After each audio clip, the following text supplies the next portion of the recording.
Hello everyone, I'm Kiran Chauhan, BSc Honors Nursing third year student from AIIMS Jodhpur.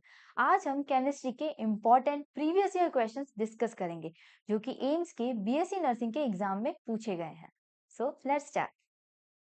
Question number 1, find molarity of 10 gram sodium hydroxide in 200 ml of water. So हमें पता है that molarity equals to moles of solute upon volume of solution in litre, और moles होता है given mass upon molar mass into 1 upon volume in litre. So तो molarity क्या हो जाएगी, गिवन मास हमें 10 है और जो सोडियम हाइड्रोक्साइड का मोलर मास है वो होता है सोडियम का 23 प्लस ऑक्सीजन का 16 प्लस हाइड्रोजन का 1 that is 40। So 40 into 1 upon volume 200 ml में है तो हमको इसको लीटर में कन्वर्ट करना है। 200 इंटू 10 की पावर -3। सॉल्व करने पे फाइनल आंसर हमारे पास आएगा 1.25 moles per litre, or simply M for molarity. Now, question number 2. What is the order of melting point of group 18 elements? Group 18 आ जाता है हीलियम वाले elements. So, जो उनका melting point का order होगा वो होगा helium, neon, argon, krypton and xenon. Helium का होता है -272 एंड जिनॉन का होता है -111। ठीक है। So, ये जो ऑर्डर वाले क्वेश्चंस है, जैसे कि मेल्टिंग पॉइंट का ऑर्डर पूछ लिया हमसे, डेंसिटी का पूछ लिया है हमसे, एंथैल्पी का पूछ लिया है, कोई भी हो ऑर्डर वाले क्वेश्चंस जरूर आते हैं। बॉइलिंग पॉइंट हो गया, ऑर्डर वाले जो भी एक्सेप्शंस दे रखे हैं एनसीईआरटी के अंदर वो अच्छे से पढ़ने हैं। Now question number 3, रोजनमंड reduction reaction. Question ऐसा आया था कि हमें इक्वेशन दे रखी थी और हमें बताना था कि वो कौन सी रिएक्शन है। सो रिएक्शन रोजनमंड रिएक्शन थी। अब वो क्या होती है, बेंजीन एसिड क्लोराइड और एल्डिहाइड। सो रोजनमंड रिडक्शन रिएक्शन में कोई भी एसिड क्लोराइड हाइड्रोजन और पैलेडियम ऑन बेरियम सल्फेट के प्रेजेंस में एल्डिहाइड में कन्वर्ट होती है। सो ऐसी कोई रिएक्शन जिसमें एसिड क्लोराइड एल्डिहाइड में कन्वर्ट हो रहा है, बेंजीन ग्रुप से अटैच्ड है, तो वो हो जाएगी रोजनमंड रिएक्शन। ध्यान रखना सारी नेम रिएक्शंस बहुत इंपॉर्टेंट है, तो नेम रिएक्शंस को अच्छे से पढ़ना है। कैनिजारो रिएक्शंस या कोई भी बैलेंस रिएक्शंस हो गई, जरूर पढ़ लिया। Now question number 4, the first artificial sweetening agent is. Now ये क्वेश्चन आया था केमिस्ट्री इन एवरीडे लाइफ से, जिससे बहुत से क्वेश्चंस आते हैं, थियोरेटिकल क्वेश्चंस और इजी भी होते हैं। इस क्वेश्चन का आंसर हो जाएगा सैक्रिन। जो सैक्रिन होता है वो 550 times more sweet than the cane sugar. Cane sugar से 550 टाइम्स ज्यादा स्वीट होता है। So saccharin is the answer. Question number 5, what is the hybridisation of bromine in BrF5। अब ब्रोमियम के हाइब्रिडाइजेशन कैलकुलेट करने के लिए हमको उसका स्ट्रक्चर पता होना चाहिए। स्ट्रक्चर हो जाएगा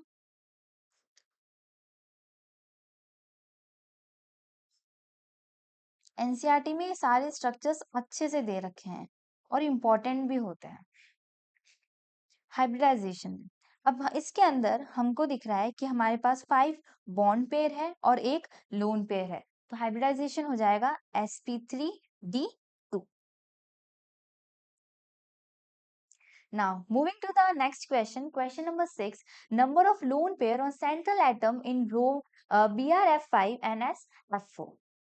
so ब्रोमियम में ये क्वेश्चन अभी हमने ऊपर किया है,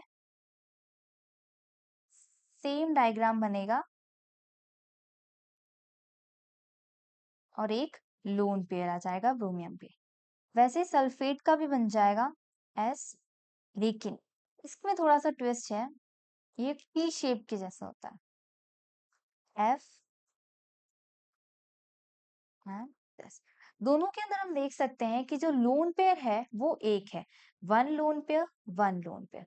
सो ऑप्शंस कैसे आए थे इसके अंदर, 1 1 2 2 1 2 और 2 1। तो इस केस में आंसर हो जाएगा हमारे पास 1, दोनों के अंदर वन लोन पेयर है। Now question number 7, which of the following is a chemical property. इसके अंदर कंबस्टिबिलिटी को छोड़ के बाकी सारे फिजिकल प्रॉपर्टीज है, जो मेल्टिंग पॉइंट हो गया, बॉइलिंग पॉइंट हो गया या डेंसिटी, ये सारी के सारे फिजिकल कैरेक्टरिस्टिक्स है किसी भी एलिमेंट के, लेकिन जो कंबस्टिबिलिटी है वो एक केमिकल प्रॉपर्टी है। Now question number 8, which type of reaction is the following. इस इक्वेशन को अगर हम ध्यान से देखें तो हमें दिखेगा कि मैग्नीशियम जो है वो टाइटेनियम को डिस्प्लेस कर रहा है और क्लोरीन के साथ कंपाउंड बना रहा है। सो यहाँ पे क्योंकि डिस्प्लेसमेंट हो रहा है, it is a displacement reaction, it is a displacement reaction. Types of reactions पढ़ लेना, जैसे कि डिस्प्लेसमेंट रिएक्शन पूछा गया, हो सकता है आपके पेपर में डीकंपोजिशन या फिर कॉम्बिनेशन रिएक्शन भी पूछ सकते हैं, सो उसको भी एक बार देख लेना। Moving to our next question, question number 9, both diamond and graphite are. So अब डायमंड इंसुलेटर है लेकिन graphite is a conductor, so option number 2 और 3 तो बिल्कुल नहीं होगा, और अगर 2 और 3 नहीं है सो सॉरी, इस थोड़ी सी मिस्टेक है, 2 एंड 3 होगा। ठीक है, so answer will be covalent and network solids, क्योंकि डायमंड और ग्रेफाइट दोनों के अंदर कोवेलेंट बॉन्ड्स होते हैं और ये नेटवर्क बिल्डअप होता है। So the answer will be covalent and network solid. Moving to our next question, question 10, defect in which equal number of cation and anion are missing from the lattice। अभी ये सारे के सारे crystal lattice के defects हैं, Frenkel, Schottky, stoichiometric defect and crystal defects. ये सारे defects में से एक ना क्वेश्चन आ जाता है तो देख लेना। जैसे इस क्वेश्चन में अगर हमें पूछा गया है जैसे कि equal number of cation and anion, so ये डिफेक्ट हो जाएगा स्कॉट की डिफेक्ट। वही अगर फ्रिंकल डिफेक्ट की बात करें, सो फ्रिंकल में होता है the cation moves out of its place into the intermolecular space। जो कैटायन है वो अपनी स्पेस से डिस्प्लेस हो जाता है, बाहर बाहर चला जाता है और इंटरमोलिकुलर स्पेस के अंदर चला जाता है।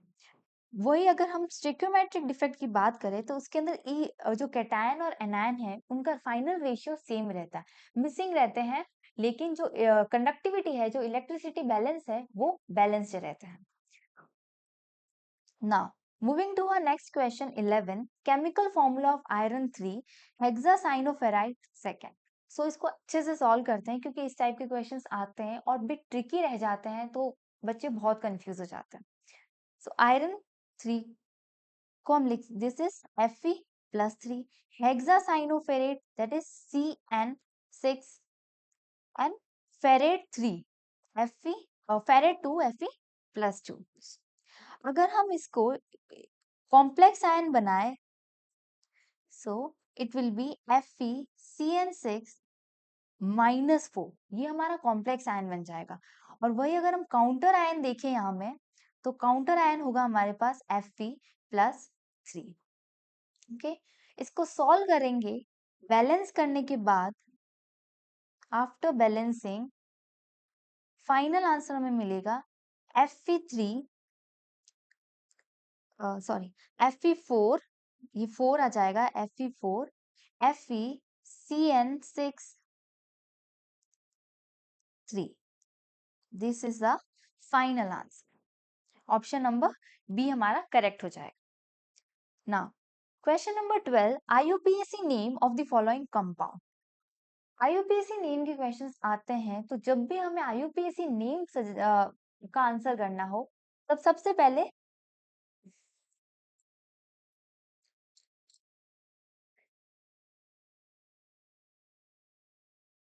now question number 12, IUPAC name of the following compound।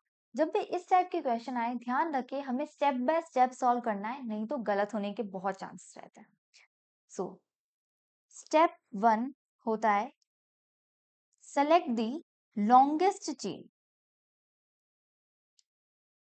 अब इस क्वेश्चन के अंदर हमारे पास लॉन्गेस्ट चेन हो जाएगी दिस। अब हम सेकंड स्टेप हो जाएगा प्रायोरिटाइज, मतलब कि हम यहाँ से नंबरिंग स्टार्ट करें या फिर यहाँ से करें। अब यहाँ पे हम देख सकते हैं कि हमारे पास कार्बोक्सिलिक ग्रुप है और यहाँ पर है हमारे पास कीटोन ग्रुप, और कार्बोक्सिलिक ग्रुप को हम प्रायोरिटी कीटोन से ज्यादा देते हैं। नंबरिंग हमारी यहाँ से हो जाएगी 1 2 3 4 एंड 5। अब क्योंकि हमारा कार्बोक्सिलिक ग्रुप जो है उसको हम फर्स्ट प्रायोरिटी पे दे रहे हैं, तो हमारा जो आईयूपीएसी नेम की एंडिंग होगी वो होगी ओइक से। ओके, और जो कीटोन है अगर वो एंडिंग में होता तो हम लास्ट के अंदर ओन लगाते, लेकिन क्योंकि ये ना इन बिटवीन है, in between the carbon chain है, तो हम लगाएंगे ऑक्सो, और क्योंकि ये फोर्थ पोजीशन पे है तो हो जाएगा 4 ऑक्सो पेंटेनोइक एसिड। 5 कार्बन की चेन है इसलिए हमने बोला है 4 oxo pentanoic acid. Okay, so that's the answer. Now question number 13, identify the product. उस कंपाउंड को हमने सोडा लाइम के साथ हीट किया है, तो फाइनल प्रोडक्ट क्या होगा? ये डीकार्बोक्सिलेशन रिएक्शन है। कैसे प्रोसीड होगी? फाइनल होगा हमारे पास CH3 CH2 and CH3 plus HCOO and A। हमारे पास ये दो कंपाउंड्स होंगे, दिस इज प्रोपेन। हमारा आंसर हो जाएगा option number 2, propane. Now next question 14, correct order of metallic character. अब हमें पता है कि पीरियोडिक टेबल के अंदर जो मेटेलिक कैरेक्टर है वो हॉरिजॉन्टली डिक्रीज होता है और रिवर्स बैक में इंक्रीज होता है। वही अगर हम down side the periodic table जाते हैं तो मेटेलिक कैरेक्टर फिर डिक्रीज होता है, और जब हम पीरियोडिक टेबल के ऊपर जाते हैं तब होता है इंक्रीज। इन सब कंसेप्ट को ध्यान रखते हुए जो फाइनल आंसर हमारे पास आएगा that will be option number 3, potassium का metallic character greater than magnesium, greater than aluminium and greater than boron. Now moving to next question, question number 15, correct order of electronegativity in nitrogen group element। ये भी NCERT का direct question है, वहां पे sequence अच्छे से दे रखी है।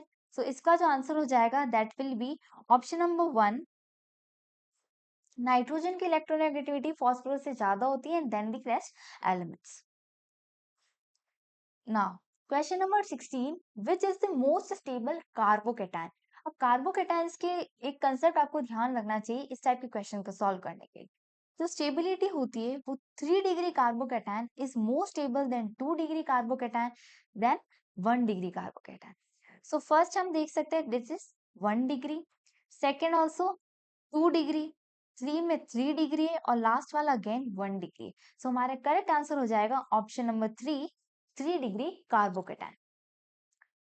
Now question number 17, the correct option regarding bond order is.